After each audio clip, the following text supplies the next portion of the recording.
అదేంటోనండి, ఇంటి పనులు ఎంత చేసినా కూడా పూర్తవ్వవు. ఉదయాన్నే మొదలైన పనులు నైట్ పడుకునే వరకు చేసినా కూడా ఇంకా వస్తూనే ఉంటాయి. వీలైతే నైట్ పడుకోకుండా చేసినా కూడా అవ్వవనమాట. అలా ఉంటుంది ఇంట్లో ఆడవాళ్ళ పరిస్థితి. పైగా దానికి మగవాళ్ళు ఏమంటారంటే, "ఏం చేస్తున్నావు ఇంట్లో కూర్చునే ఉంటారు కదా, ఏం పని ఉంటుందని" అయితే అంటారనమాట. అసలు వాళ్ళకేం తెలుసండి మన కష్టం. సర్లేండి, ఇప్పుడు వ్లాగ్‌లోకి అయితే వెళ్ళిపోదాం. మార్నింగ్ నుంచి నైట్ పడుకునే వరకు నేను ఏమేమి పనులు చేసుకున్నానో, పిల్లలతో ఎలా మేనేజ్ చేశానో వీడియోలో అయితే చూపిస్తాను. ఉదయం లేచిన వెంటనే పూజ అయితే చేసేసుకున్నానండి. ఈ రోజైతే ఎవరు లేవకముందే పూజ అయితే చేసేసుకున్నానండి. మా వాడైతే నాతో పాటు లేచొచ్చేస్తాడు. పాప ఆయన అయితే లేవలేదండి. ఒక్కొక్కసారి అయితే వాళ్ళిద్దరు వెళ్ళిపోయిన తర్వాత పూజ చేసుకుంటాను. ఈ రోజైతే ముందే చేసేసానమాట.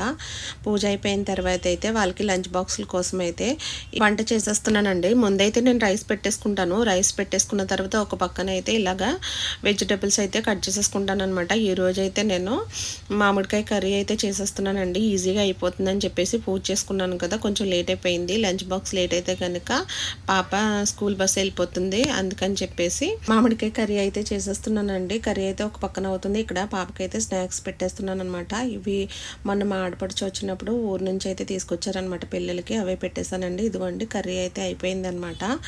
పాపకైతే లంచ్ బాక్స్ పెట్టేశానండి. లంచ్ ఇవన్నీ చేస్తూనే ఒకవైపు అయితే పాపకి టిఫిన్ పెట్టేసి జడలు కూడా వేసేసాను అనమాట. అసలు మార్నింగే ఆడవాళ్ళ పరిస్థితి ఎలా ఉంటుందంటే, ఎలా పరిగెడతారంటే ఇంట్లో సూపర్ ఫాస్ట్ ట్రైన్ కన్నా ఎక్కువ పరిగెడతారేమో నాకు తెలిసి. ఇంకా పాప అయితే రెడీ అయిపోయిందండి. వాళ్ళ డాడీ అయితే షూస్ వేసేసి అయితే స్కూల్కి అయితే తీసుకెళ్ళిపోయారు. ఆ తర్వాత నేనైతే నాకు కొద్దిగా బాబు డెలివరీ అయిన తర్వాత కూడా నాకు షుగర్ అయితే తగ్గలేదండి. అందుకని చెప్పేసి నేను వాటర్లో పారిజాతం ఆకులు వేసుకుని బాగా మరిగించి చల్లార్చుకుని అయితే ఒక పక్కన పెట్టుకున్నాను. ఈ లోపలైతే కొంచెం బ్రీతింగ్ ఎక్సర్సైజెస్ అయితే చేస్తానండి. ఇవి నాకు అంతగా తెలీదు, కానీ నేనైతే ఒక యూట్యూబ్ వీడియోలో చూసి అయితే ప్రాక్టీస్ చేశాను. నాకు బాగానే అనిపించింది, అందుకని చెప్పేసి కంటిన్యూ చేస్తున్నాను.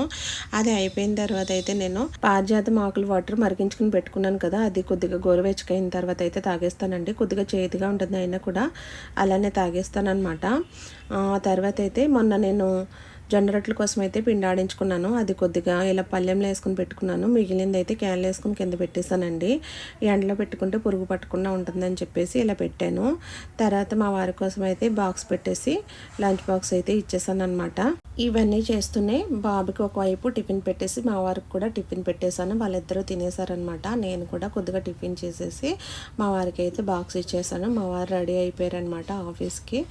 ఈవినింగ్ వచ్చేటప్పుడు ఇంట్లో కూరగాయలు అయిపోయి తీసుకుని రమ్మని అయితే చెప్పాను. ఆయన కూడా వెళ్ళిపోయిన తర్వాత నేను కొద్దిగా బట్టలు ఉంటే ఆరబెట్టేసుకున్నానండి. ఆఫ్టర్నూన్ అయితే ఏమీ వీడియో షూట్ చేయలేదు. లంచ్ అయితే చేసేసి కొద్దిసేపు పడుకున్నాను. ఈవినింగ్ పాప వచ్చిన తర్వాత మ్యాంగోస్ అయితే కట్ చేసి ఇచ్చానండి స్నాక్స్ కిందని. వాళ్ళైతే తినేసరి ఇంకా ఈవినింగ్ రొటీన్ స్టార్ట్ అనమాట. ఇప్పటి నుండి టిఫిన్కి అయితే పిండి అయిపోయింది. అందుకని చెప్పేసి పప్పు నానబెట్టి గ్రైండర్ అయితే వేసేసానండి. మార్నింగ్ పూజ చేసుకున్నాను కదా, నా దగ్గర పూజ సామాన్లు 2 సెట్లు ఉంటాయి అనమాట.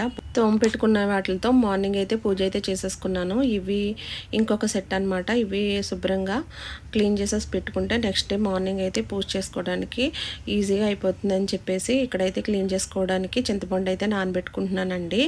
ఈ చింతపండు నానే లోపల ఇంకా బెండకాయలు కూడా నేను మార్నింగ్ లంచ్ బాక్స్ కోసం అయితే పక్కన ఉప్పు వేసుకొని వాటర్లో నానబెట్టుకున్నాను.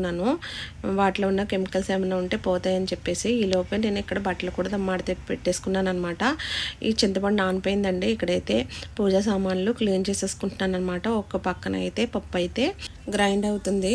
అందుకని చెప్పేసి ఖాళీగా ఉండడం ఎందుకు, ఈ పని కంప్లీట్ అయిపోతుంది కదా అని చెప్పేసి ఈ పూజా సామాన్లు అయితే క్లీన్ చేసేసుకుంటున్నాను. నా దగ్గర చింతపండు చాలా ఉందండి. అత్తయ్య ఊరు నుంచి పంపిస్తారు కదా, అది చాలా ఇయర్స్ నుంచి ఉండిపోయింది అనమాట. పాత చింతపండు బాబుకి డెలివరీ అయినప్పుడు చింతపండు తినకూడదు కదా అని చెప్పేసి అలా పెట్టేశాను. దాన్ని పడేయడం ఎందుకని చెప్పేసి ఇలా పూజా సామాగ్రి అయితే క్లీన్ చేసేసుకుంటాను అనమాట. ఎంత బాగా క్లీన్ అయిపోతుందండి.